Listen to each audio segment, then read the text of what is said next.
اس کے جنازے میں پورا شہر ہی امڑ آیا تھا۔ علاقے میں اس کی شہرت تھی، ہر چھوٹا بڑا اس سے واقف تھا، بلکہ بعض اوقات چھوٹے بچوں کے سرار پر ان کے والدین سے بچوں کی ملاقات کرانے بھی لے آتے۔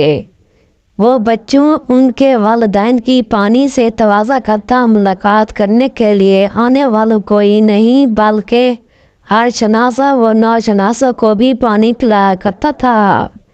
لوگ بھی پیاسے ہوں یا نہ ہو اس سے پانی ضرور پیا کرتے تھے۔ یوں ہی لگتا تھا اس کی زندگی کا مقصد ہی لوگوں کو پانی پلانا تھا۔ یہ کام اس نے اپنے مرنے کے بعد شروع کیا تھا۔ جی آپ نے صبح پڑھا کہ یہ کام اس نے موت کے بعد شروع کیا تھا۔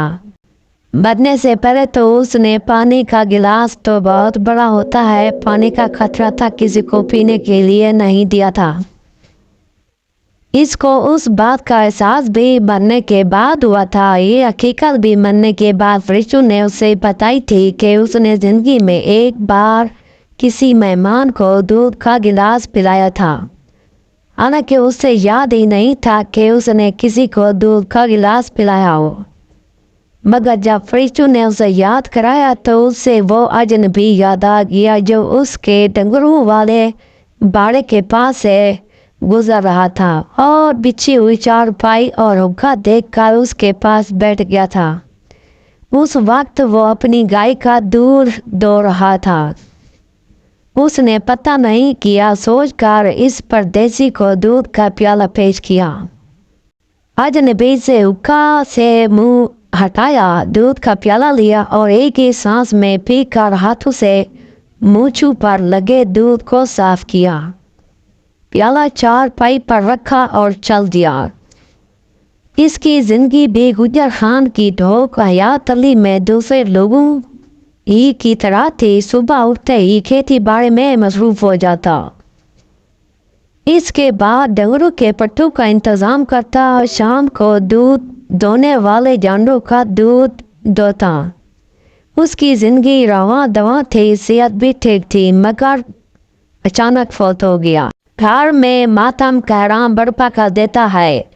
حیات علی کے گھر میں بھی کہرام برپا تھا۔ جو سنتا اس بے وقت موت پر حیران ہوتا، مگر موت سے مفر کیسے ہے؟ حقیقت کو قبول کرنا پڑتا ہے۔ اس کی موت کی حقیقت کو بھی تولیم کر لیا گیا۔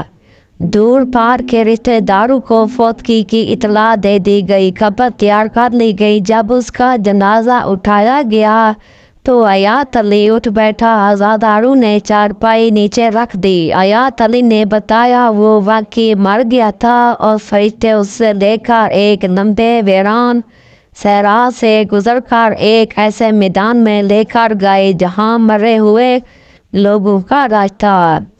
حیات علی کو بہما اس کے کاغذات کو لے جانے والوں نے اس میدان میں موجود ایک منشی کے سامنے پیش کیا۔ اس نے کاغذات دیکھ کر حیات علی کو لے جانے والوں کو ڈانٹا کہ تم غلط آدمی کو اٹھا لائے ہو، جلدی سے واپس جاؤ اور منکیالہ والے حیات علی کو لے کر آؤ۔ ڈھوک حیات علی والوں نے یہ سنتے ہی 40 کلومیٹر دور منکیالہ کی طرف بندے دوڑائے۔ انہوں نے واپس آ کر تصدیق کی کہ جب حیات علی زندہ ہوا اسی وقت منکیالہ والے حیات علی کا انتقال ہو گیا تھا۔ اصل کہانی مگر منکیالہ والے حیات علی کی وفات کے بعد شروع ہوئی۔